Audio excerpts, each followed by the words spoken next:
अक़ूलु व बिल्लाहि तौफ़ीक़।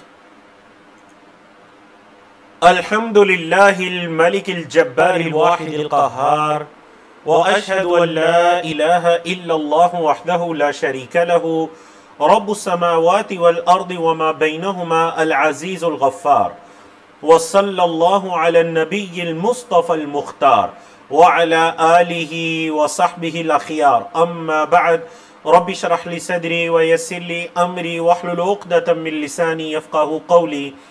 अल्लाहुम्मा अन्फ़अना बिमा अल्लमतना व अल्लिमना मा यनफ़अुना व ज़िदना इल्मा। अल्लाह रब्बुल इज़्ज़त की तौफ़ीक से आज हम शुरू करने जा रहे हैं किताबुस सलात के अंदर जो अजीम चैप्टर है वो है बाबू सिफ़ाति सलाति नबी सल्लल्लाहु अलैहि वसल्लम। नबी करीम सल्लल्लाहु अलैहि वसल्लम की नमाज का तरीका। सिफत का मतलब होता है तरीका। नबी करीम सल्लल्लाहु अलैहि वसल्लम की नमाज का तरीका, उसका बाब, उसका चैप्टर है। तो इमाम अब्दुल गनी अल मक़दसी रहमहुल्लाह उम्दतुल अहकाम के जो मुसन्निफ हैं, बड़ी प्यारी तरतीब के साथ चल रहे हैं। सबसे पहले उन्होंने जो किताब बुक लेकर आए उम्दतुल अहकाम में, वो थी किताबुत तहारा, क्योंकि हर इबादत से पहले, नमाज से पहले तहारत जरूरी है। फिर उसके बाद उन्होंने किताबुत तहारा के बाद जो दूसरा बाब लेकर आए वो थे किताबुस सला, नमाज की किताब। तो नमाज की किताब के अंदर भी उन्होंने तकबीर तहरीमा से पहले के जितने अमूर थे वो बयान किए। आखिरी दिन भी जो हमने पढ़ा, सफ़े सीधी करने के अहकाम व मसाइल, इमामत के अहकाम व मसाइल, किबले की तरफ रुख करने के अहकाम व मसाइल हमने पढ़े। अब देखें, सफ़े भी सीधी हो गई, लिबास वगैरह का भी पता चल गया, किबले की तरफ रुख भी हो गया, वुजू भी है, तहारत वगैरह के अहकाम व मसाइल भी हो गई। तो ज़रूरत है कि अब नमाज को शुरू किया जाए। बोले, ज़रूरत है कि नमाज को शुरू किया जाए। और ये जो अल्फाज है ना, बाबु सिफ़ाति सलाति नबी सल्लल्लाहु अलैहि वसल्लम, मतलब इन अल्फाज के अंदर इतनी अपनाइयत है, इतनी अपनाइयत है ना कि आप इस चैप्टर की हदीस को पढ़ेंगे तो ऐसे मालूम होता है जैसे कि अल्लाह के रसूल सल्लल्लाहु अलैहि वसल्लम को आप नमाज अदा करते हुए देख रहे हैं। सहाबा किराम ने इन अल्फाज के साथ नक्शा खींचा। अल्लाहु अकबर। तो चलिए जरा इन हदीस को पढ़कर देखते हैं कि हमारी और अल्लाह के रसूल सल्लल्लाहु अलैहि वसल्लम की नमाजों में कितना फ़र्क था, हमारी और सहाबा किराम की नमाजों में कितना फ़र्क था। वो जब नमाज पढ़ते तो उनका ईमान ताज़ा हो जाया करता था। अल्लाह के रसूल सल्लल्लाहु अलैहि वसल्लम हज़रत बिलाल से फरमाते, या बिलाल अज़्ज़िन, ए बिलाल आज़ान कहो, हम नमाज पढ़ें। फ़ारिहना बिस्सलाह, ए बिलाल नमाज से हमें राहत पहुंचाओ। हम ये कहते हैं जी नमाज पढ़ ले सुकून हो जाएगा, वो ये कहते थे नमाज पढ़े ताकि नमाज के अंदर राहत और सुकून मिले, नमाज के अलावा उन्हें राहत महसूस ही ना होती। अल्लाह अकबर। तकलीफ पहुंचती तो अल्लाह के सामने खड़े हो जाया करते। आज जब मैं मुताला कर रहा था, इतनी प्यारी एक बात मुझे पता चली कि शायद जिंदगी में पहली मर्तबा वो बात मैंने भी पढ़ी हो, या पहले पढ़ी दिमाग से निकल गई। बड़ी प्यारी बात। सलफ सालिहीन में से किसी का कौल अल्लामा अब्दुर्रहमान अस्सादी, जिन्होंने इस किताब की शरह भी लिखी है, उन्होंने जिक्र किया, कहते हैं देखें कि किसी से आपने मिलना हो, पहले अपॉइंटमेंट लीजिए, वक्त लीजिए, बड़े तकल्लुफात के साथ जाइए, वक्त मिले ना मिले। फिर वहां जाने के बाद, गुज़िश्ता दिनों मुझे किसी बड़ी शख्सियत से मिलना था, 5-6 जगह पर अप्रूवल चेकिंग करने के बाद उनके कमरे तक पहुंचे। अल्लाह अकबर। अल्लाह से मुलाकात का क्या तरीकाकार है? वुजू कीजिए और रब के सामने पेश हो जाइए, अल्लाह से मिल लीजिए, अल्लाह की इबादत कीजिए, गोया आप अल्लाह को देख रहे हैं। अगर ये एहसास नहीं तो कम से कम ये हो कि अल्लाह आपको देख रहा है। अल्लाह अकबर। तो ये असल में नमाज है, अल्लाह के हुजूर पेश होने का नाम। तो अल्लाह के रसूल सल्लल्लाहु अलैहि वसल्लम की नमाज कैसी थी? इस चैप्टर की जो सबसे पहली हदीस है हजरत अबू हुरैरा रज़ी अल्लाह तआला अन्हु की रिवायत। क़ाल, कहते हैं कान रसूलुल्लाह सल्लल्लाहु अलैहि वसल्लम इज़ा कब्बरा फी स्सलात, अल्लाह के रसूल सल्लल्लाहु अलैहि वसल्लम जब नमाज में तकबीर कहा करते, अल्लाहु अकबर कहा करते, सकत हुनैहतन, हुनैहा कहते हैं कुछ वक्त के लिए। अल्लाह के रसूल सल्लल्लाहु अलैहि वसल्लम कुछ वक्त के लिए खामोश हो जाते, सुकूत इख्तियार करते। क़ब्ल अन यक़रा, इससे पहले कि कुछ पढ़ें। यक़रा से मुराद यानी ऊंची किरात, कुछ पढ़ने से पहले खामोश हो जाया करते। फ़क़ुल्तु, तो मैंने कहा, या रसूल अल्लाह, ए अल्लाह के रसूल सल्लल्लाहु अलैहि वसल्लम, बी अबी अंत व उम्मी, मेरे माँ बाप आप पर कुर्बान हो। अराइत सकूतक बैन तकबीर वल क़िराअ मा तक़ूल, ये जो आप खामोशी इख्तियार करते हैं तकबीर तहरीमा और किरात के दरमियान, मेरे माँ बाप कुर्बान जाए, आप क्या कहते हैं? क़ाला, आप सल्लल्लाहु अलैहि वसल्लम ने फरमाया, अक़ूलु, मैं कहता हूं, ए अबू हुरैरा मैं कहता हूं, अल्लाहुम्मा बाइद बैनी व बैन खतायाया कमा बअदत बैन अल-मशरिक़ि वल मग़रिब, अल्लाहुम्मा नक़्क़िनी मिन खतायाया कमा युनक़्क़ा अथ-थौबुल अब्यदु मिन अद-दनस, अल्लाहुम्मा अग़सिलनी मिन खतायाया बिस्सल्जि वल माइ वल बरद। ए अबू हुरैरा मैं ये अल्फाज कहता हूं। अल्लाहु अकबर। अब जरा ये हदीस की शरह की तरफ। हजरत अबू हुरैरा रज़ी अल्लाह तआला अन्हु अल्लाह के रसूल सल्लल्लाहु अलैहि वसल्लम की हदीस को कसरत के साथ रिवायत करने वाले सहाबी, सबसे ज्यादा हदीस को रिवायत करने वाले सहाबी। कहते हैं कि आज लोग ये कहते हैं अबू हुरैरा हदीस बयान करता है, और एक वक्त मुझ पर वो आता कि भूख और प्यास की शिद्दत की वजह से मैं मस्जिद नबवी के सहन के अंदर गिर जाया करता था, भूख प्यास की वजह से, लेकिन मैं मस्जिद नबवी को छोड़ना गवारा ना करता कि कहीं ऐसा ना हो मैं बाहर निकलूं, आप सल्लल्लाहु अलैहि वसल्लम तशरीफ लाएं, कोई हदीस मुबारका बयान करें, कोई आयात पढ़ें, मैं कुछ फरमान सुनने से महरूम हो जाऊं। मस्जिद के अंदर भूख प्यास की शिद्दत में गिर जाया करते बेहोश होकर। साहबाए किराम आकर फरमाते, अबू हुरैरा तो मजनू हो गया है, मस्जिद के अंदर ऐसे लेटा हुआ है। कहते हैं अल्लाह की कसम कोई जुनून मुझे नहीं होता था, बस आप सल्लल्लाहु अलैहि वसल्लम की हदीस को सुनने की रगबत की वजह से बाहर ना निकलता। अल्लाह अकबर, कुर्बान जाए। अब जरा हजरत अबू हुरैरा की ऑब्जर्वेशन देखिए कि अल्लाह के रसूल सल्लल्लाहु अलैहि वसल्लम की खामोशी के बारे में भी पूछ रहे हैं। ये है दीन, और ये है हमारे नबी से हमारी मोहब्बत।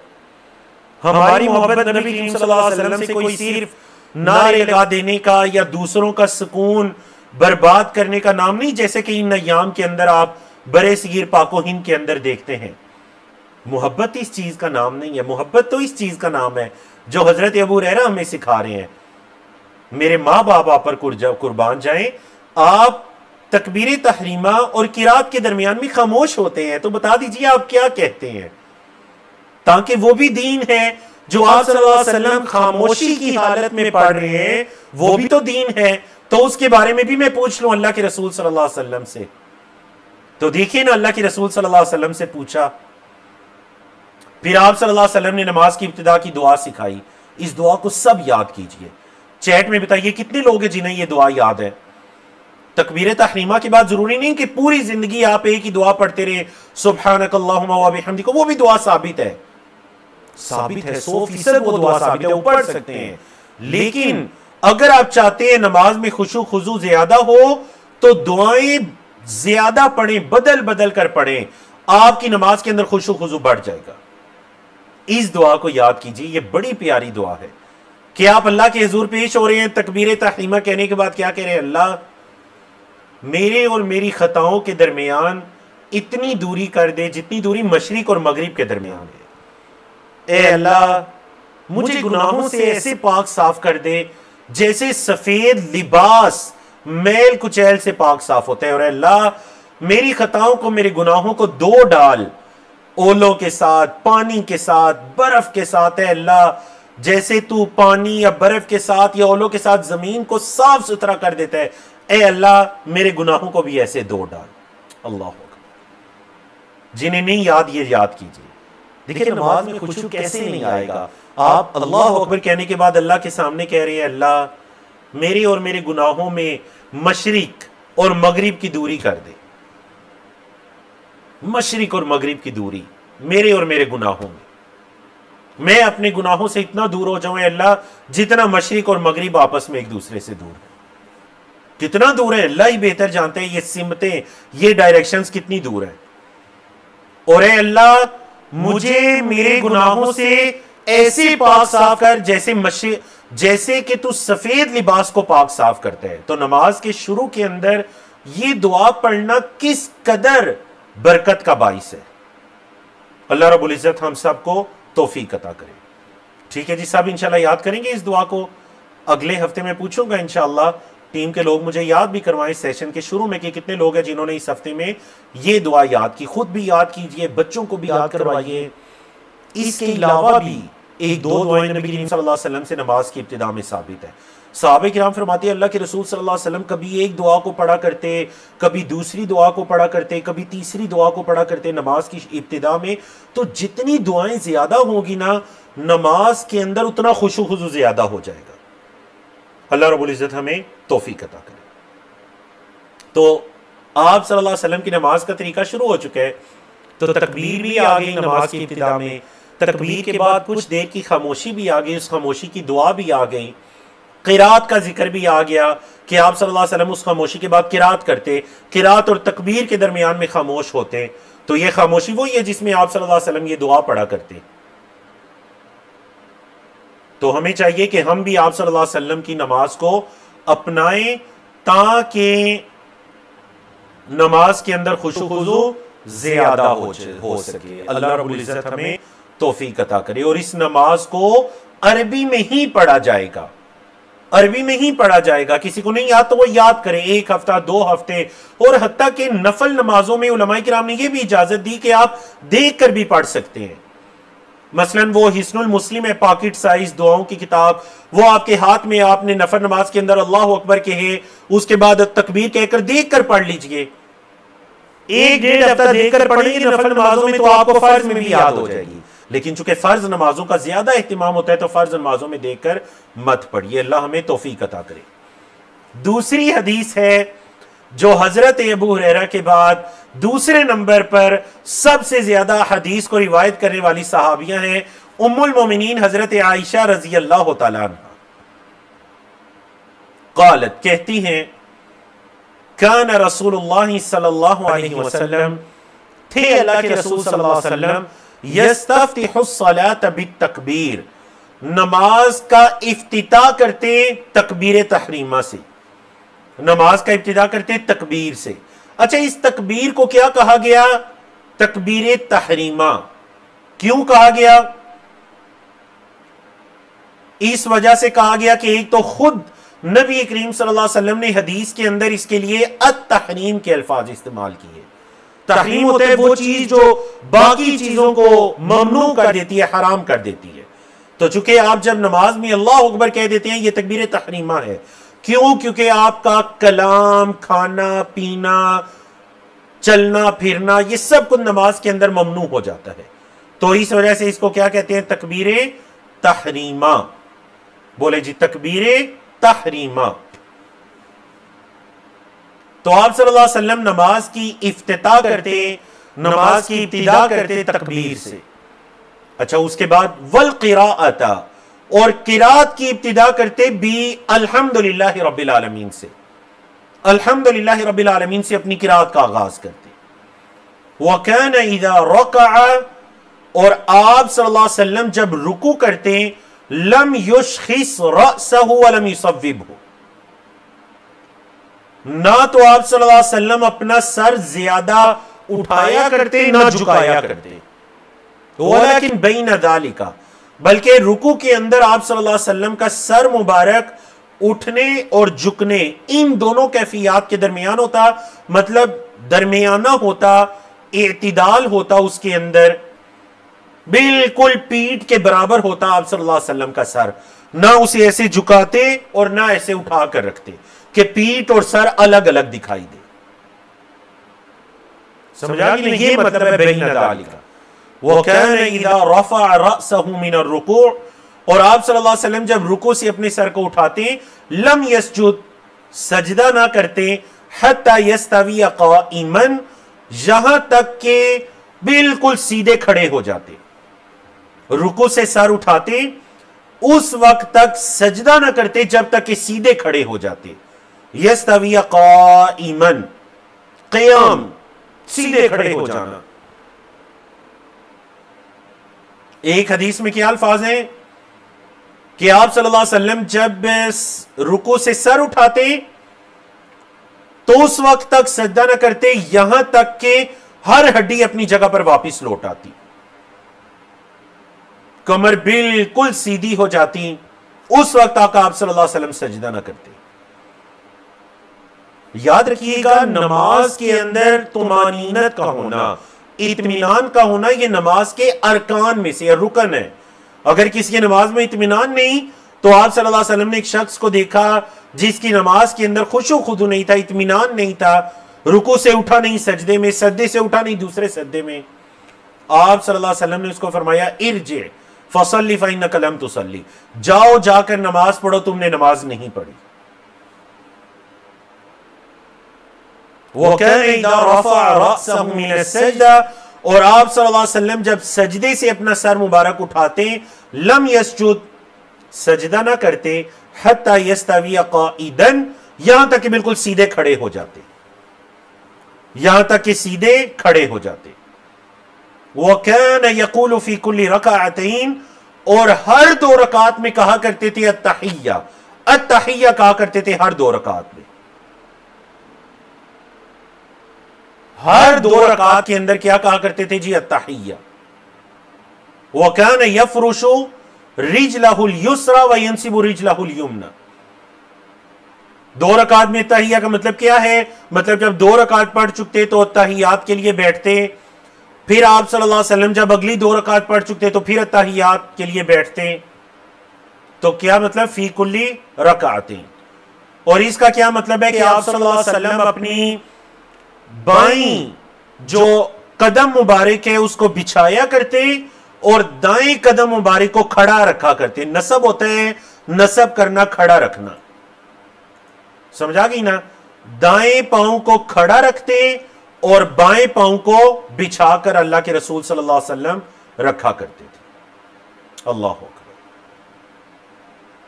ये अल्लाह के रसूल सल्लल्लाहु अलैहि वसल्लम की नमाज का तरीका था। मतलब जब दो सज्दों के दरमियान बैठते या सज्दे से उठते तो आप सल्लल्लाहु अलैहि वसल्लम इस तरह बैठते कि बायां पांव जमीन के साथ बिछा हुआ होता और दायां पांव खड़ा होता। वकान यन्हा अन उक़बति शैतान, और अल्लाह के रसूल सल्लल्लाहु अलैहि वसल्लम शैतान की तरह से मना किया करते। जो शैतान का तरीका है अल्लाह के रसूल सल्लल्लाहु अलैहि वसल्लम उससे मना किया करते, रोका करते। अब ये शैतान का क्या तरीका है जिससे अल्लाह के रसूल सल्लल्लाहु अलैहि वसल्लम मना किया करते? बाज ने इससे यह मुराद लिया कि सजदे से उठकर अपने दोनों पांव खड़े करके उनके ऊपर बैठ जाना, यह शैतान का तरीका है। इल्ला कोई जरूरत के तहत, बाज औकात किसी बीमारी की वजह से बायां पांव बिछाना मुमकिन ना हो तो हाँ, फिर बीमारी की हालत में इंसान दोनों पांव खड़े करके उस पर बैठ सकता है, लेकिन आम हालात के अंदर इस तरह से ना बैठे। बैठने तो सुकून के साथ बाएं पांव को बिछाकर दाएं को खड़े रखे। वो यन्हा, और आप सल्लल्लाहु अलैहि वसल्लम मना फरमाते अन यफ्तरिश अर्रजुलु दिराइही इफ्तिराश अस्सबई, कि आदमी अपनी बाजुओं को सजदे की हालत में ऐसे बिछाकर रखे जैसे कि कोई दरिंदा वगैरह जब जमीन पर बैठते हैं तो अपने बाजुओं को ऐसे जमीन के साथ, बिल्कुल जमीन के साथ जोड़ कर रखता है। वो कहने यख्तिमुस्सलात बित्तस्लीम, और अल्लाह के रसूल सल्लल्लाहु अलैहि वसल्लम नमाज को खत्म किया करते, मुकम्मल किया करते सलाम के साथ, तस्लीम के साथ। तो समझ आ गया ना आपको कि चाहे मर्द की नमाज है या औरत की नमाज है, दोनों हालतों के अंदर जमीन के साथ चिमट जाना बिल्कुल बाजुओं को जमीन के साथ बिछा कर रखना यह मना है इस हदीस की रोशनी में, क्योंकि आप सल्लल्लाहु अलैहि वसल्लम ने यहां यह नहीं फरमाया। देखिए सही बुखारी मुस्लिम की हदीस है, आप सल्लल्लाहु अलैहि वसल्लम ने यह नहीं फरमाया कि यह मर्द के लिए है या औरत के लिए, यह दोनों के लिए है कि आप सल्लल्लाहु अलैहि वसल्लम इस काम से मना किया करते थे। हमारे मुआशरे में ये जो आम बात हो चुकी है कि जी औरत सिमट कर सजदा करेगी, अपने बाजुओं को जिस्म से चिमटा कर, उसकी हदीस भी आगे आ रही है, और जमीन पर बिछा कर सजदा करेगी। वल्लाहु आलम, हमें अल्लाह के रसूल सल्लल्लाहु अलैहि वसल्लम से इसकी कोई दलील नहीं मिलती। देखें, औरत कोई खुलेआम किसी फिजा में नमाज अदा नहीं कर रही, मस्जिद में भी कर रही है तो पर्दे का एहतिमाम है, उसके अपने जिस्म के पर्दे का एहतिमाम है, कदम तक नंगा करने की इजाजत नहीं है। फिर ये बात कहना कि सजदा इसलिए सिमट कर करे कि पर्दा, तो पर्दे का एहतिमाम करके वो नमाज अदा करेगी, उसके बगैर तो उसकी नमाज ही दुरुस्त नहीं है। फिर नमाज की पूरी हालत को बदल देना इस बात के साथ कि पर्दे का एहतिमाम, तो वल्लाहु आलम अल्लाह के रसूल सल्लल्लाहु अलैहि वसल्लम से ऐसी कोई दलील नहीं मिलती।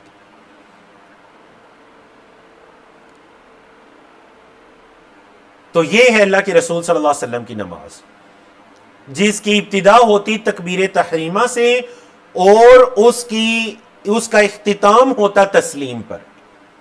बोले जी उसका इख्तिताम होता तस्लीम पर।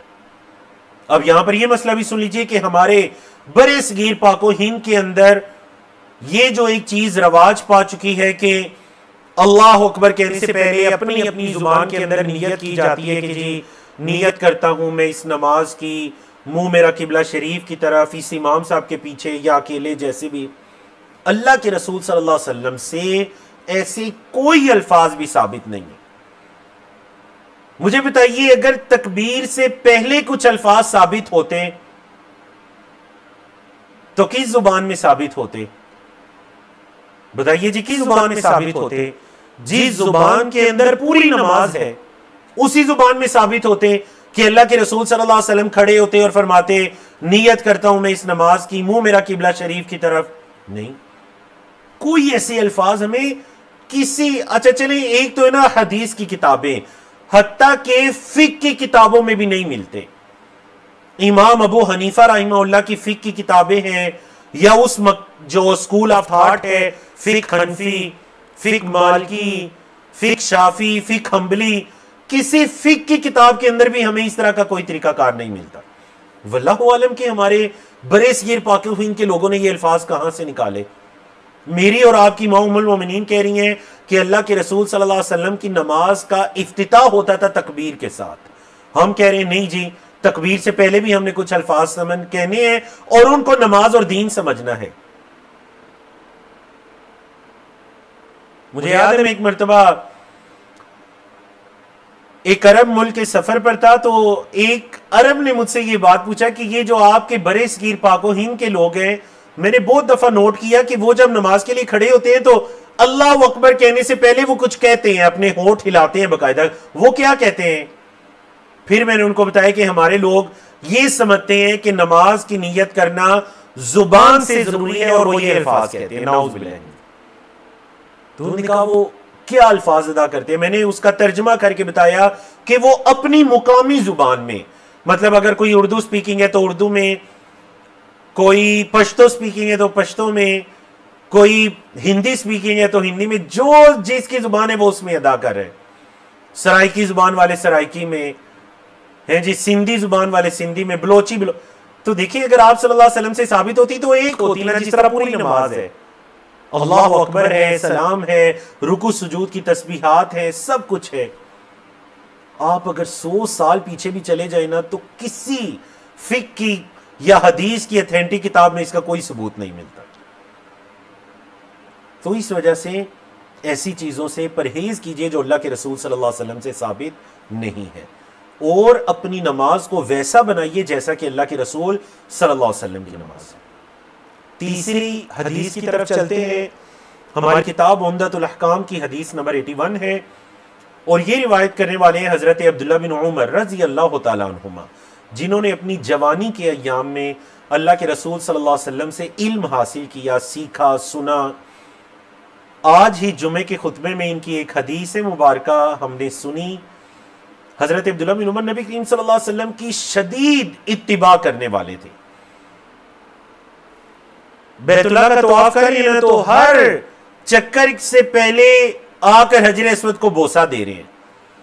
एक यमन से तशरीफ लाए हुए शख्स ने पूछा कि ए अल्लाह के रसूल सल्लल्लाहु अलैहि वसल्लम के सहाबी, हम आपको देखते हैं कि आप हर चक्कर की इब्तिदा में आकर हजर अस्वद को बोसा दे रहे हैं। तो कहने लगे, मैं इसलिए इसको बोसा दे रहा हूं कि मैंने अल्लाह के रसूल सल्लल्लाहु अलैहि वसल्लम को देखा, आप सल्लल्लाहु अलैहि वसल्लम से बोसा दे रहे थे। और फरमाने लगी, अल्लाह की कसम, अगर मैंने अल्लाह के रसूल सल्लल्लाहु अलैहि वसल्लम को ऐसे करते ना देखा होता तो मैं कभी भी इसको बोसा ना देता। मतलब पत्थर को भी चूम रहे हैं तो इसलिए चूम रहे हैं कि अल्लाह के रसूल सल्लल्लाहु अलैहि वसल्लम ने इसको चूमा। शदीद इत्तिबा करने वाले आप सल्लल्लाहु अलैहि वसल्लम की। एक मरतबा सफर के दौरान सवारी से उतरे, कुछ देर के लिए जाके बैठे, उठ के आ गए। साहब ने पूछा ये क्या? कहने लगे, मैं आप सल्लल्लाहु अलैहि वसल्लम के साथ सफर कर रहा था, आप सल्लल्लाहु अलैहि वसल्लम भी यहां पर रुके, गए, जरूरत पूरी की आए। मेरी कोई जरूरत तो नहीं थी, लेकिन मैंने ये पसंद किया कि मैं अल्लाह के रसूल सल्लल्लाहु अलैहि वसल्लम की इस जहां पर आप रुके मैं वहां पर रुकूं। अल्लाह हू अकबर। उनकी रिवायत है कि अन्ना नबी सल्लल्लाहु अलैहि वसल्लम, ये कि नबी करीम सल्लल्लाहु अलैहि वसल्लम कान यरफअु यदैहि हज़्व मनकिबैहि, अल्लाह के रसूल सल्लल्लाहु अलैहि वसल्लम अपने हाथों को उठाया करते कंधों के बराबर। इज़ा इफ्ततह अस्सलाता, जब नमाज की इफ्तिताह करते, नमाज की इब्तिदा करते तो अपने हाथों को कंधों के बराबर उठाया करते। व इज़ा कब्बरा लिर्रुकू, और जब रुकू के लिए तकबीर कहते तो हाथों को उठाया करते। व इज़ा रफ़ा रअसहु मिनर रुकू रफ़अहुमा कज़ालिक, और जब रुकू से अपने सर को उठाते तो इसी तरह अपने दोनों हाथों को उठाया करते। वक़ाला, और कहते, आप सल्लल्लाहु अलैहि वसल्लम फरमाते, समी अल्लाहु लिमन हमीदा, अल्लाह ने सुन ली उसकी जिसने अल्लाह की हम्द की।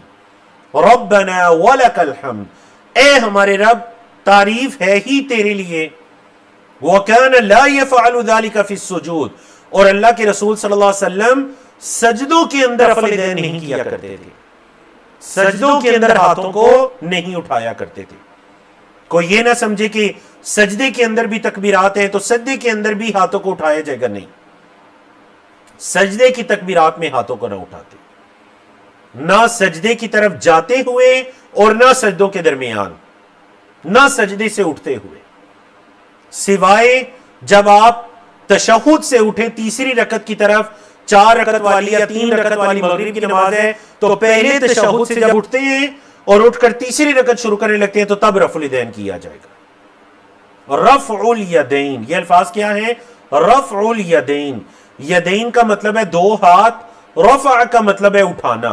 रफ़उल यदैन, दोनों हाथों को उठाना, अल्लाह के रसूल सल्लल्लाहु अलैहि वसल्लम की अजीम सुन्नत। आज माअल असफ़ी शदीद, शदीद अफसोस के साथ कि हमने आप सल्लल्लाहु अलैहि वसल्लम की सुन्नतों को भी फिरका वारियत की नजर कर दिया। हमने कहा अगर एक सुन्नत पर एक फिरका अमल करता है तो हम उस सुन्नत पर अमल नहीं करेंगे। क्यों? क्योंकि वो लोग ये काम करते हैं।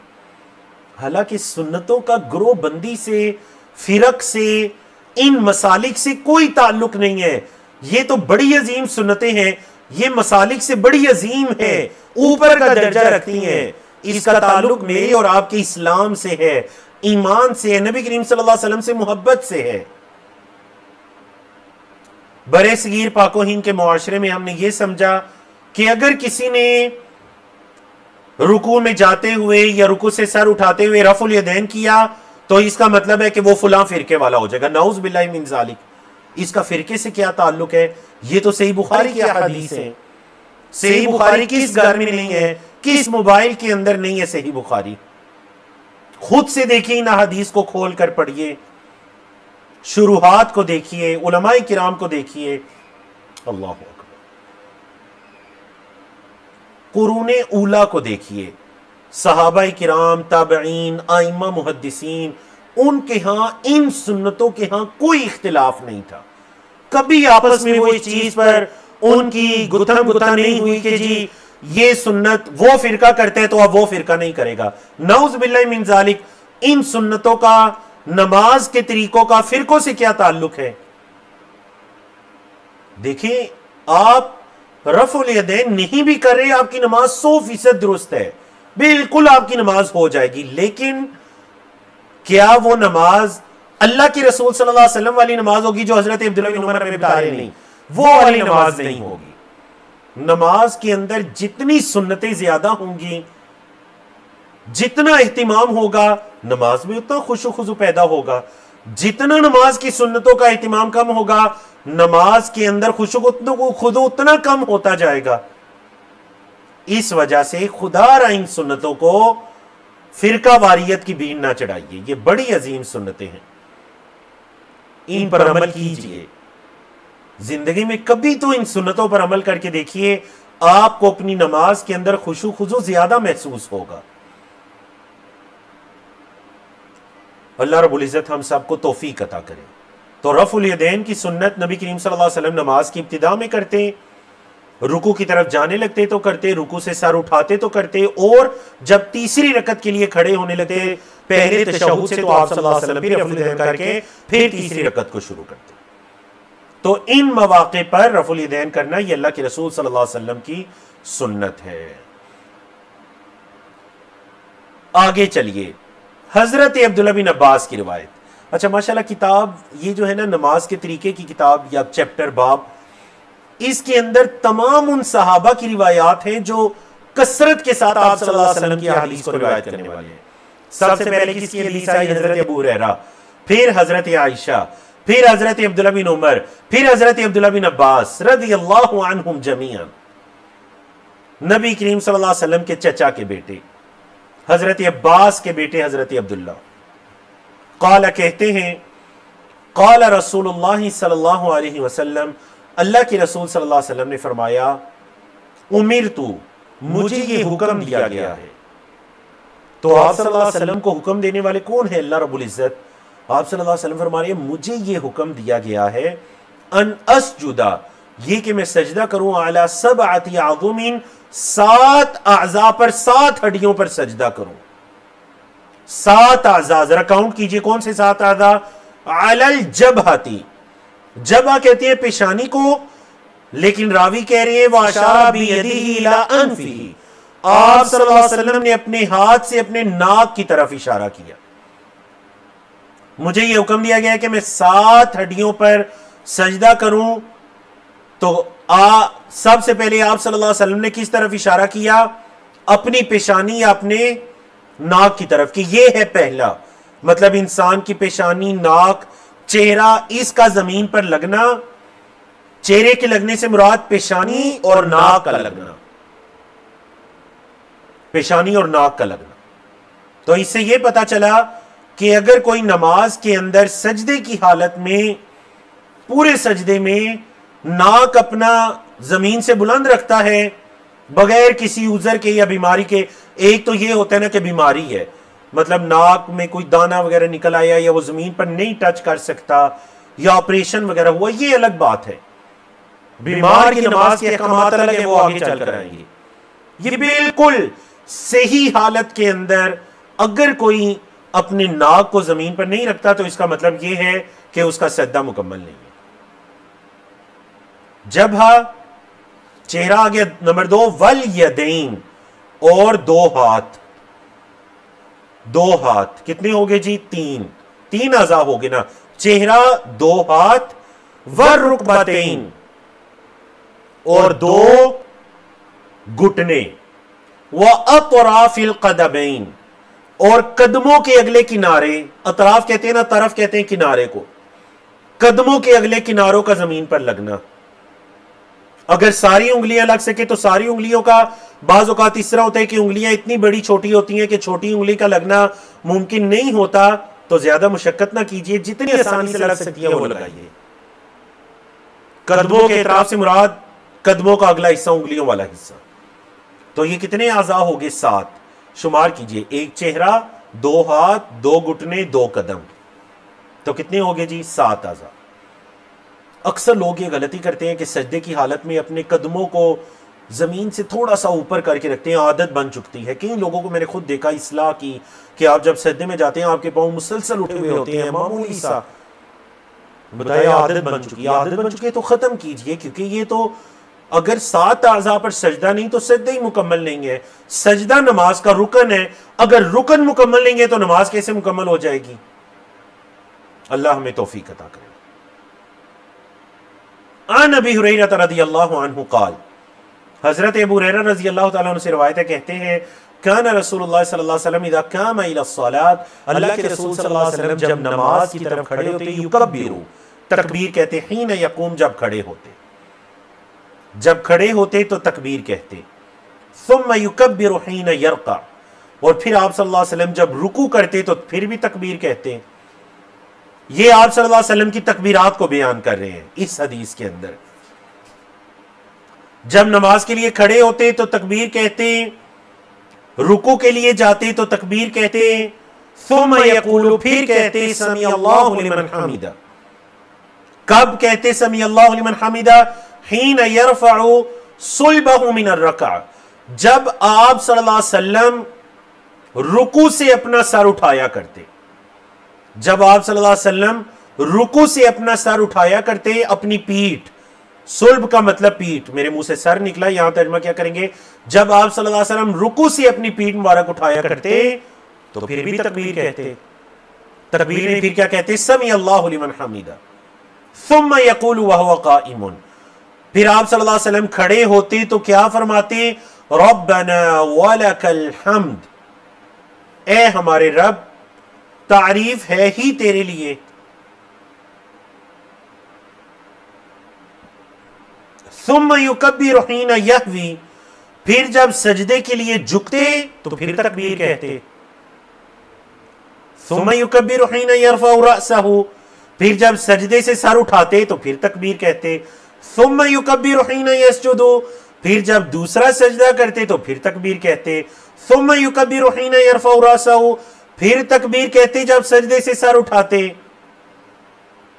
ये एक रकत बयान करके कहते हैं सुम्मा यफ़अलु ज़ालिका फ़ी सलातिही कुल्लिहा, फिर नबी करीम सल्लल्लाहु अलैहि वसल्लम अपनी पूरी नमाज में ऐसे ही करते, हत्ता यक़दियाहा, यहां तक कि उस नमाज को मुकम्मल कर चुकते, यहां तक कि उस नमाज को क़ज़ा मुकम्मल कर चुकते। व युकब्बिरु हीना यक़ूमु मिन सिंतैन बअदल जुलूस, और आप सल्लल्लाहु अलैहि वसल्लम तकबीर कहते थे जब आप सल्लल्लाहु अलैहि वसल्लम खड़े होते थे 2 रकात में बैठने के बाद। क्या मतलब? 3 या 4 रकात वाली जो नमाज है उसमें जब पहले तशहुद से खड़े होने का इरादा फरमाते ना तो फिर तकबीर कहते। समझ आ गई ना आपको? जब आप सल्लल्लाहु अलैहि वसल्लम बैठने के बाद, इससे मुराद अत्तहियात का बैठना है, अत्तहियात के 2 रकात में बैठने के बाद जब खड़े होते तो आप सल्लल्लाहु अलैहि वसल्लम फिर भी तकबीर कहते। तो जाहिर बात है जब आप अत्तहियात के बाद तीसरी रकत के लिए खड़े होंगे तो आप तकबीर कहेंगे। ठीक है जी, बारकल्लाहु फीकुम।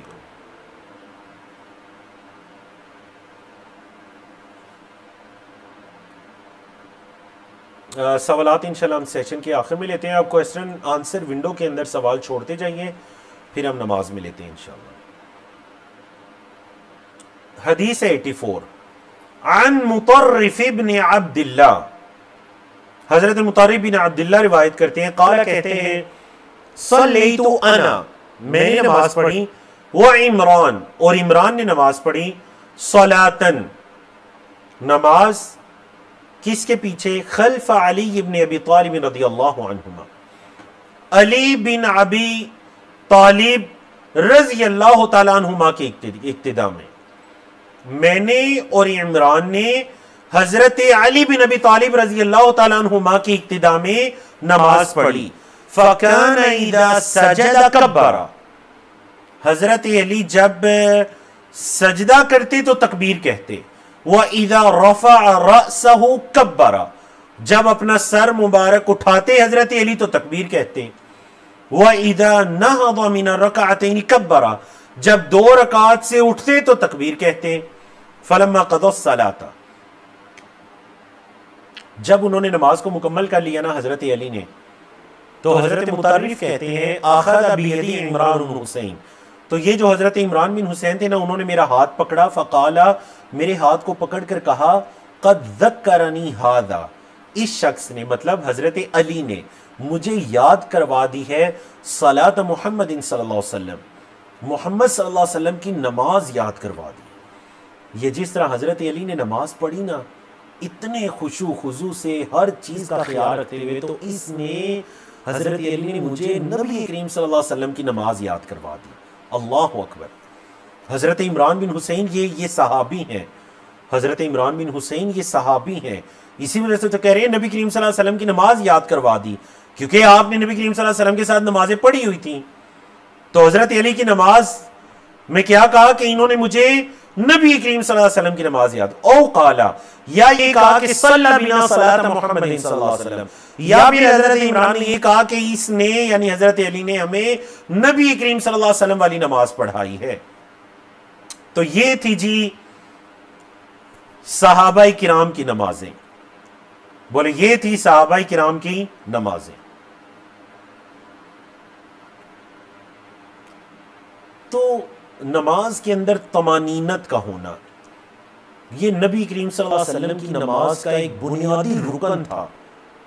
जल्दी ना करना, क़याम करना, रुकू प्रॉपर करना, और आगे आ रहे रुकू और सजदे और क़याम की मिकदार कितनी होती थी।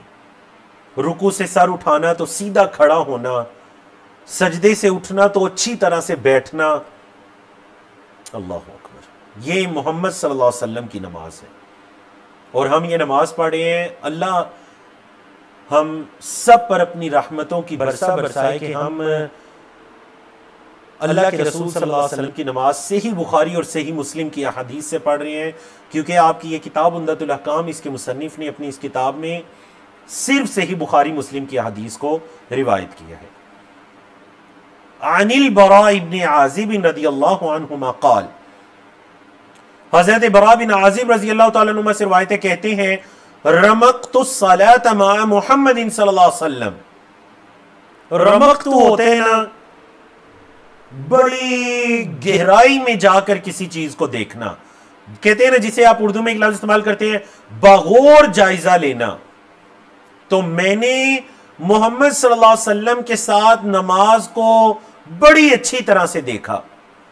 फवजदतु क़ियामहु, मैंने पाया आप सल्लल्लाहु अलैहि वसल्लम के क़याम को, फ़रकअतहु, आप सल्लल्लाहु अलैहि वसल्लम के रुकू को, फ़अतिदालहु बअद रुकूइही, रुकू के बाद आपके खड़े होने को, फ़सजदतहु, आपके सजदे को, फ़जलसतहु बैन सजदतैन, दोनों सजदों के दरमियान जलसा बैठने को, फ़सजदतहु, फिर दूसरे सजदे को, फ़जलसतहु मा बैन तस्लीम वल इंसिराफ, और आप सल्लल्लाहु अलैहि वसल्लम का सलाम फेरने और फिर जाने के दरमियान का जलसा करीब मिन सवा, बराबर पाया।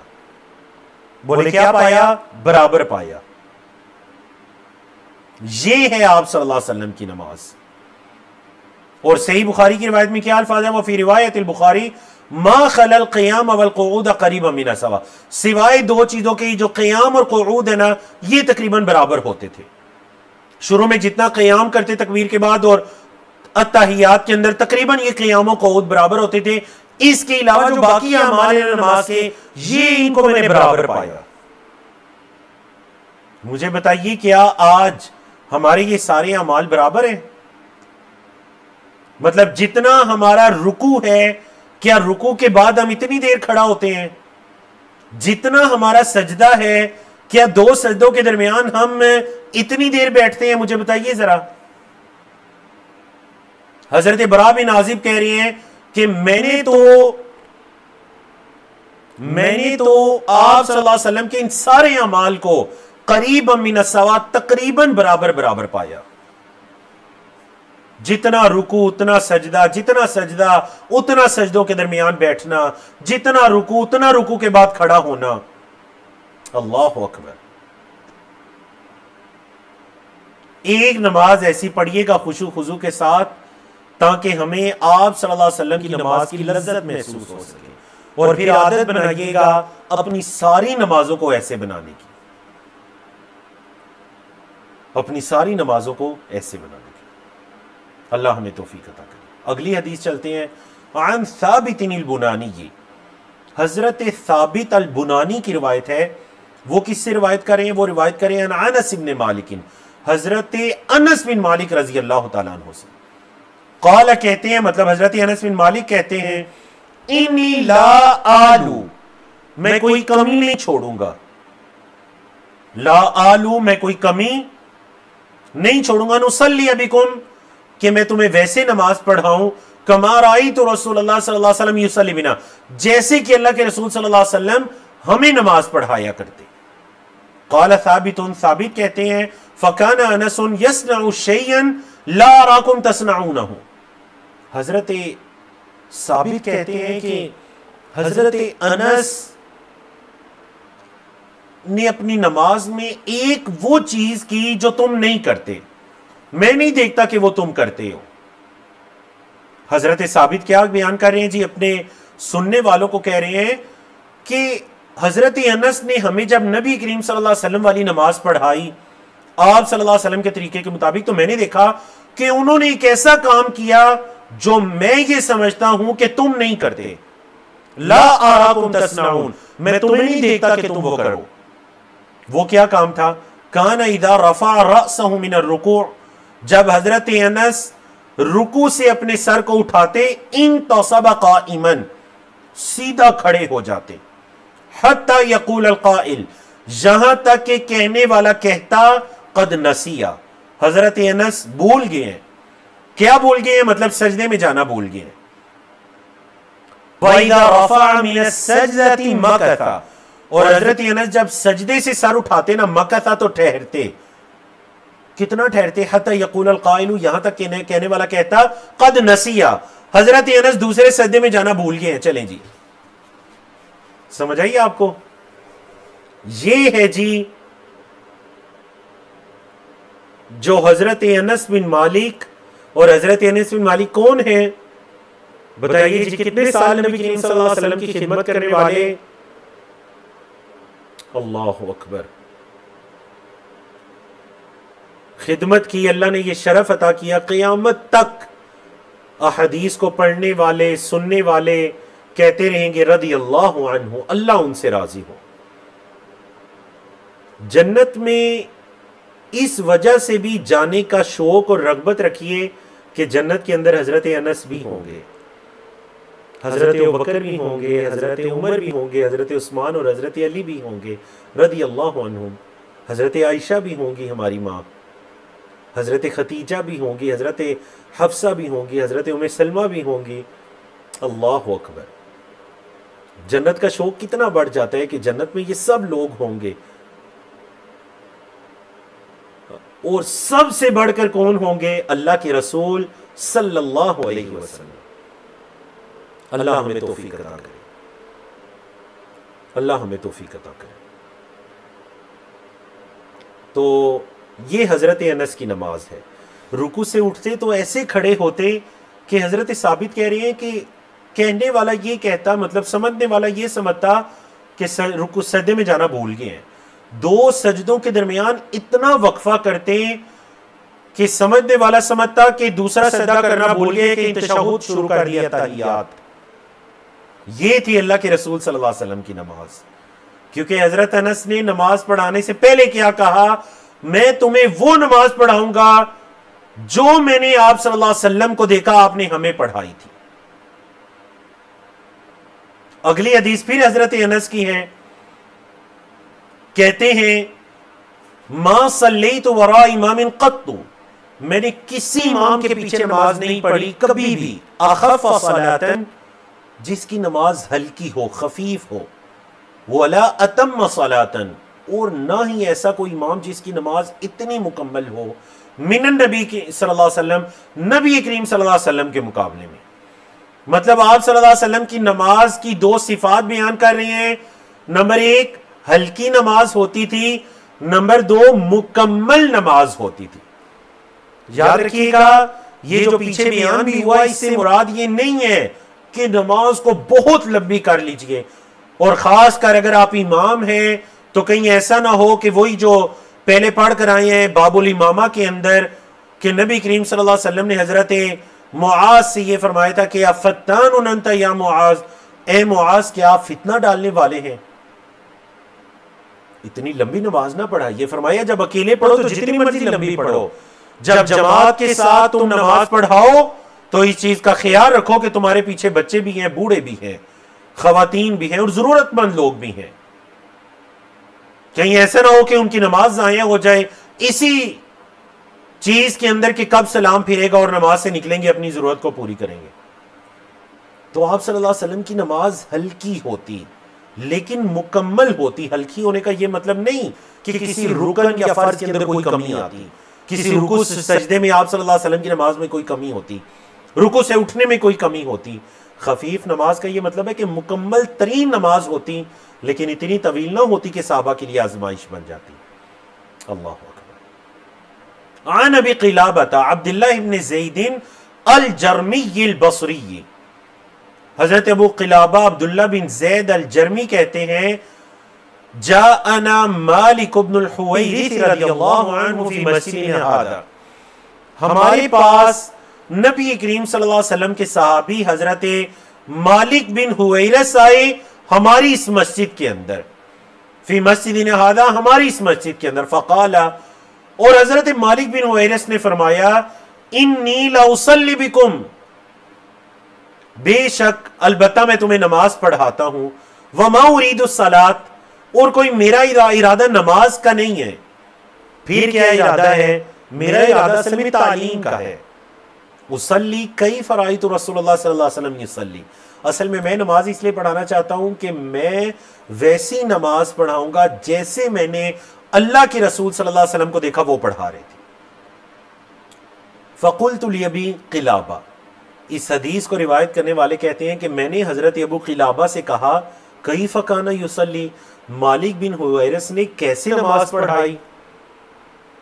मालिक बिन हुवैरिथ ने कैसे नमाज आपको पढ़ाई?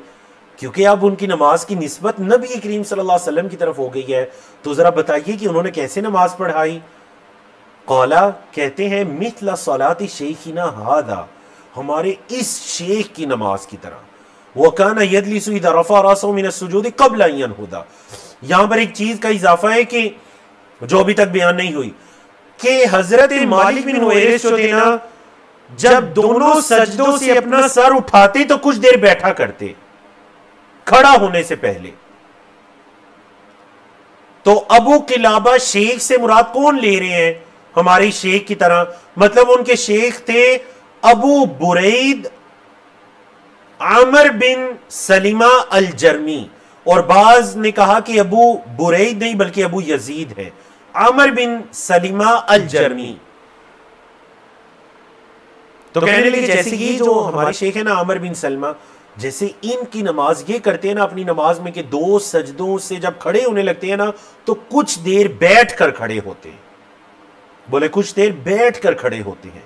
ये भी आप सल्लल्लाहु अलैहि वसल्लम की अजीम सुन्नत है कि जब दो सजदे कर चुके तो दूसरे सजदे से एकदम ना खड़े हों, कुछ देर के लिए बैठे और फिर आप खड़े हो, जलसा इस्तिराहत जिसे आप कहते हैं। तो ये भी सही हदीस से साबित है।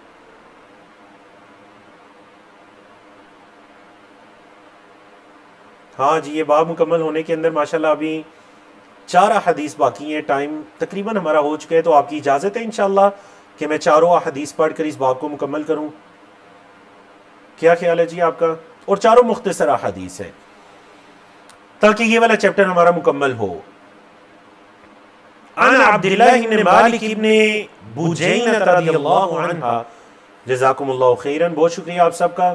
हजरत अब्दुल्लाह बिन मालिक बिन बुजैना रज़ियल्लाहु तआला अन्हुमा की रिवायत है अन नबी सल्लल्लाहु अलैहि वसल्लम काना इज़ा सल्ला, कि नबी करीम सल्लल्लाहु अलैहि वसल्लम जब नमाज पढ़ते फर्रज बैन यदैहि, आप सल्लल्लाहु अलैहि वसल्लम अपने दोनों हाथों को खोलते हत्ता यबदुआ बयादु इब्तई, यहां तक कि आप सल्लल्लाहु अलैहि वसल्लम की जो बगलों की सफेदी थी वो भी वाज़ेह हो जाती। आप सल्लल्लाहु अलैहि वसल्लम की जो एक नबुव्वत की निशानी थी बगलों की सफेदी, वो वाज़ेह हो जाती। आप सल्लल्लाहु अलैहि वसल्लम अपने मुबारक हाथों को, बाजुओं को इतना खोला करते। ये किस हालत के अंदर है? ये रुकू और सुजूद की हालत में है। बोले जी, रुकू और सुजूद की हालत में आप सल्लल्लाहु अलैहि वसल्लम अपने बाजुओं को इतना खोला करते हैं, सिवाय इस हालत के कि इंसान जमात के अंदर है और जमात के अंदर वो ये समझता है कि उसके बाजुओं को रुकू या सजदे में, बाजुओं को जिस्म से दूर करने में, खोलने में साथ वाले नमाजी को तंगी है। तो याद रखिएगा, उस नमाजी का ख्याल रखना ये नमाज के वाजिबात में से है, या ये आपके फराइज में से है, वाजिबात में से है कि आप दूसरे नमाजी का ख्याल रखें। और ये जो अमल है बाजुओं को फैलाना रुकू या सजदे में, ये मुस्तहब अमल है। तो आप मुस्तहब अमल पर अमल करें, लेकिन अपने मुसलमान भाई को तंग करें, एक वाजिब को छोड़ रहे हैं। जो चीज आप पर अल्लाह ने लाजिम की, नमाज या नमाज के अलावा किसी को तंग नहीं करना, तो कोशिश कीजिए नमाज के अंदर हो तो इत्तिदाल के साथ बाजुओं को फैलाइए, और अकेले में नमाज पढ़े तो इस सुन्नत पर भी अमल कीजिए। रुकू और सुजूद के अंदर अपने बाजुओं को फैलाइए, जिस्म से दूर कीजिए। हजरत अब्दुल्लाह बिन मालिक फरमाते हैं कि नबी करीम सल्लल्लाहु अलैहि वसल्लम इतना दूर करते कि आप सल्लल्लाहु अलैहि वसल्लम की जो बगलों की सफेदी है वो भी जाहिर हो जाती। अन अबी मसलमत सईद इब्न यजीद, अबी मसलमा सईद बिन यजीद की रिवायत है, काला कहते हैं सअल्तु अनस इब्न मालिक रज़ियल्लाहु अन्हु, मैंने हजरत अनस बिन मालिक रज़ी अल्लाह तआला अन्हु से सवाल पूछा। क्या सवाल? कि अकान नबी सल्लल्लाहु अलैहि वसल्लम युसल्ली फी अलैहि, क्या नबी करीम सल्लल्लाहु अलैहि वसल्लम अपने जूतों में नमाज पढ़ लिया करते? काला, उन्होंने कहा नाम, हां, आप सल्लल्लाहु अलैहि वसल्लम अपने जूतों में नमाज पढ़ लिया करते थे। सही बुखारी मुस्लिम की हदीस है। उस दौर की मसाजिद भी वो मट्टी वाली मसाजिद होती थी, हर जगह चटाई या वो उसका इत्तिमाम नहीं होता था। नबी करीम सल्लल्लाहु अलैहि वसल्लम, सहाबा किराम भी जूतों के साथ नमाज अदा कर लिया करते थे, लेकिन शर्त यह है कि जूते पाक साफ हो। जूतों को देख लीजिए एक मरतबा नीचे से कि उनमें कोई गंदगी गलाजत ना लगी हो। वो मशहूर हदीस आपने सुन रखी होगी ना, जो उलमाए किराम नबी करीम सल्लल्लाहु अलैहि वसल्लम की इताअत में भी बयान करते हैं कि आप सल्लल्लाहु अलैहि वसल्लम ने नमाज के दौरान अपने जूतों को उतारा तो सहाबा किराम ने भी उतार दिया। आप सल्लल्लाहु अलैहि वसल्लम ने सहाबा से पूछा कि आपने अपने जूतों को क्यों उतारा? सहाबा किराम ने फरमाया, अल्लाह के रसूल सल्लल्लाहु अलैहि वसल्लम, हमने आपको देखा कि आपने अपने जूतों को उतारा तो हमने भी उतार दिया। नबी करीम सल्लल्लाहु अलैहि वसल्लम ने फरमाया कि मुझे जिब्रील अमीन ने यह आकर बताया कि आपके जूतों में कुछ नजासत है, तो मैंने तो इस वजह से उतारा। तो उस हदीस से भी ये दलील मिलती है। तो इस वजह से ये अल्लाह के रसूल सल्लल्लाहु अलैहि वसल्लम की सुन्नत है, लेकिन इसका ये मतलब कतई नहीं है कि आज अगर कोई मस्जिद है जिसके अंदर कालीन या हर तरह की सफाई का ख्याल है और आप जानबूझकर जूतों के साथ जाएं और नमाज पढ़ें और आप ये कहें कि जी मैं सुन्नत पर अमल कर रहा हूं, नहीं। क्योंकि अगर कुछ भी नहीं होगा, गंदगी वगैरह, तो जूतों पर मट्टी वगैरह तो होगी, जिससे कालीन के गंदा होने का खदशा है। हाँ, कभी आप खुले मैदान में किसी जगह पर नमाज पढ़ रहे हैं तो जूतों में नमाज पढ़िए, कोई हर्ज वाली बात नहीं है। पहले दोनों को अच्छी तरह से नीचे से देख लीजिए कि ये साफ है या नहीं, इसमें कोई हर्ज वाली बात नहीं है। खुले मैदान के अंदर आप घास पे नमाज पढ़ रहे हैं, कहीं खुले मैदान में पढ़ रहे हैं, खासकर जो सलातुल जनाजा है, जो जनाजा गाह के अंदर आप नमाज वगैरह पढ़ रहे हैं, वहां पर बाद लोग समझते हैं कि लाजिमन आप अपने जूते उतार दीजिए। जरूरी नहीं है, जूतों के अंदर नमाज पढ़िए, बस आपका वुजू होना चाहिए। एक मरतबा दोनों जूतों को नीचे से देख लीजिए कि कोई गंदगी ना लगी हो। अक्सर नहीं लगी होती क्योंकि मैदान वगैरह में मट्टी तो है ही, पानी का नेमुल बदल, मट्टी तो पाकी का बाइस है। पानी नहीं मिला तो मट्टी से वुजू हो सकते हैं, तयम्मुम हो सकते हैं। समझ आई जी?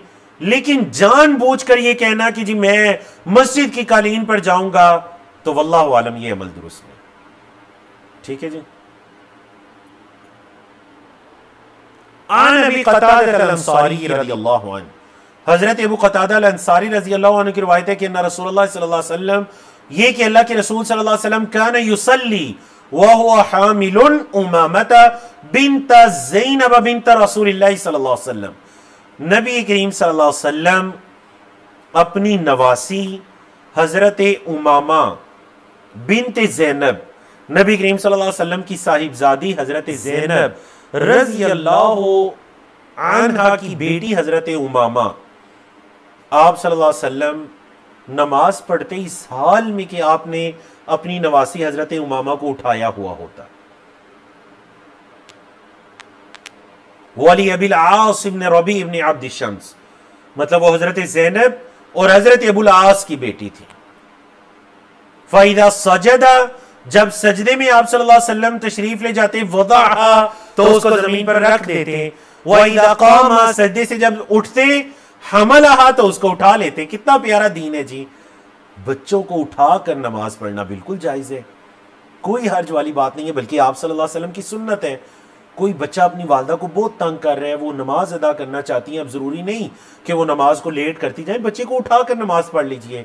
बच्चा बहुत छोटा है, सजदे में जाकर नीचे रखिए, सजदा कीजिए, उठते हुए फिर उठा लीजिए। समझ आ जी, क्या कीजिए, इसमें कोई हर्ज वाली बात नहीं है, बल्कि ये तो अल्लाह के रसूल सल्लल्लाहु अलैहि वसल्लम की सुन्नत है, ये तो दीन इस्लाम का हुस्न है। और ये भी ना समझिए कि नमाज में बार बार बच्चे को उठाने या रखने से इतनी हरकत हो जाएगी कि नमाज बातिल हो जाएगी। नहीं, अगर ऐसी बात होती तो फिर अल्लाह के रसूल सल्लल्लाहु अलैहि वसल्लम क्यों उठाते? क्या कोई दूसरा नहीं था हजरत उमामा को उठाने वाला? यकीनन थे, उम्महातुल मोमिनीन थी, दीगर साहबियात थी घरों के अंदर, लेकिन अल्लाह के रसूल सल्लल्लाहु अलैहि वसल्लम ने उठाया हुआ था हजरत उमामा को। इससे आप सल्लल्लाहु अलैहि वसल्लम की रहमत, शफकत, बच्चों के साथ लाड प्यार भी मालूम होता है, जो हमें भी करना चाहिए। चलिए जी, और अब ये भी जरूरी नहीं है कि, बल्कि बाज़ उलमा ने ना इस हदीस की शरह में लिखा भी कि ये जरूरी नहीं कि आप ये चीज देखना शुरू कर दे कि आया वो बच्चा पाक साफ है या नहीं, क्योंकि हदीस के अंदर ये नहीं है कि आप सल्लल्लाहु अलैहि वसल्लम या दीगर साहबा या कोई वो बयान करता कि वो बच्चा पाकी की हालत में था या कैसे था। बच्चे पाकी हालत में ही होते हैं, बच्चों को उठाकर नमाज अदा की जा सकती है। तो चलते हैं जी इस बाब की आखिरी हदीस की तरफ, और वो है हज़रत अनस बिन मालिक रज़ियल्लाहु ताला अन्हु की ही रिवायत। आन नबी सल्लल्लाहु अलैहि वसल्लम क़ाल, नबी करीम सल्लल्लाहु अलैहि वसल्लम ने फरमाया, इअ्तदिलू फिस सुजूद, सजदों के अंदर इअ्तिदाल से काम लो, सजदों के अंदर दरमियानापन रखो, इअ्तिदाल। फिर आप सल्लल्लाहु अलैहि वसल्लम ने मजीद वजाहत फरमाई कि वला यबसुतु अहदुकुम ज़िराइही इंबिसातल कल्ब, तो कोई भी तुम में से अपनी बाजुओं को ऐसे ना फैलाए जैसे कि कुत्ता वगैरह अपनी बाजुओं को फैलाता है। पीछे हदीस में अल्फाज आए थे सबो, सबो कहते हैं दरिंदा, क्योंकि तकरीबन ये जानवर भी तो दरिंदों में से है, तो दरिंदा के लफ्ज वाली हदीस भी बिल्कुल सही है, ये भी बिल्कुल सही है कि उसकी तरह फैलाए ना बाजुओं को, मतलब वो बिल्कुल, जब आप कभी बैठे हुए देखिए किसी भी कुत्ते को, तो वो बिल्कुल अपने बाजुओं को जमीन के साथ जोड़कर बिल्कुल रखता है। तो तुम नमाज के अंदर ऐसे ना करो, बाजुओं को जमीन से बुलंद रखना और जिस्म से भी अलग रखना। इल्ला ये कि मैंने कहा बंदा जमात के अंदर है तो फिर दूसरों की नमाज का भी ख्याल होना चाहिए। तो अल्हम्दुलिल्लाह अल्लाह रब्बुल इज्जत की तौफीक से हमने बाबु सिफत सलाती नबी सल्लल्लाहु अलैहि वसल्लम को आज पढ़ा। इंशाअल्लाह अभी आपकी किताबुस सलात चल रही है, आने वाले दिनों के अंदर भी अल्लाह हमें तौफीक अता करे। और माशाअल्लाह आज हमारा 8वां सेशन था इस किताब का, हमारी 92 हदीस हो चुकी हैं। तो इंशाअल्लाह आने वाले हफ्ते में हमारी 100 हदीस पूरी हो जाएंगी और हम 100 के अदद को क्रॉस भी कर लेंगे इंशाअल्लाह। एक बड़ी प्यारी बात जो मैं आपसे शेयर करना चाहूँगा, जो मैंने मुताले के दरमियान पढ़ी, कि बाज़ सलफ सालिहीन ने, अल्लाह के नेक बंदों ने यह फरमाया कि जो नबी करीम सल्लल्लाहु अलैहि वसल्लम की हदीस की मजलिस होती है ना, वो असल में नबी करीम सल्लल्लाहु अलैहि वसल्लम पर दुरूदो सलाम भेजने की मजलिस होती है। आप जरा सिर्फ ये गौर कीजिएगा कि ये 12-15 हदीस पढ़ते हुए कितनी मर्तबा हमने नबी करीम सल्लल्लाहु अलैहि वसल्लम पर दुरूद भेजा। एक मरतबा एक स्टूडेंट है, उन्होंने मुझे बताया था कि आपने 100 से ज्यादा मरतबा नबी करीम सल्लल्लाहु अलैहि वसल्लम पर दरूद भेजा इन 10-12 हदीस को पढ़ते हुए। तो नबी करीम सल्लल्लाहु अलैहि वसल्लम की हदीस की मजलिस असल में आप सल्लल्लाहु अलैहि वसल्लम की दरूद की मजलिस होती है, आप पर सलाम की मजलिस होती है, आपके साथ मोहब्बत की मजलिस होती है। सहाबा किराम आप सल्लल्लाहु अलैहि वसल्लम को कैसे देखा और बयान किया करते, बाद वालों को कैसे आप सल्लल्लाहु अलैहि वसल्लम की नमाज का, इबादतों का नक्शा बयान किया करते। हदीस की मजलिस तो इन जज्बात और एहसासात को बयान करने का नाम है। अल्लाह रब्बुल इज़्ज़त हमें तौफीक अता करे, मरते दम तक किसी तरह कुरान और हदीस को पढ़ते रहें, पढ़ाते रहें, सीखते रहें, सिखाते रहें, और अल्लाह रब्बुल इज़्ज़त जो कुछ सीखे सिखाएं, पढ़े पढ़ाएं, उस पर अमल करने की तौफीक अता करे। अल्लाह हमारे वालिदैन के लिए, उस्ताज़ किराम के लिए इसको सदका जारिया बना दे। अक़ूलु क़ौली हाज़ा अस्तग़फ़िरुल्लाह ली व लकुम व लिस्साइरिल मुस्लिमीन मिन कुल्लि ज़ंबिन व सल्लल्लाहु तआला अला नबीना मुहम्मदिन व अला आलिहि व सहबिहि अजमईन।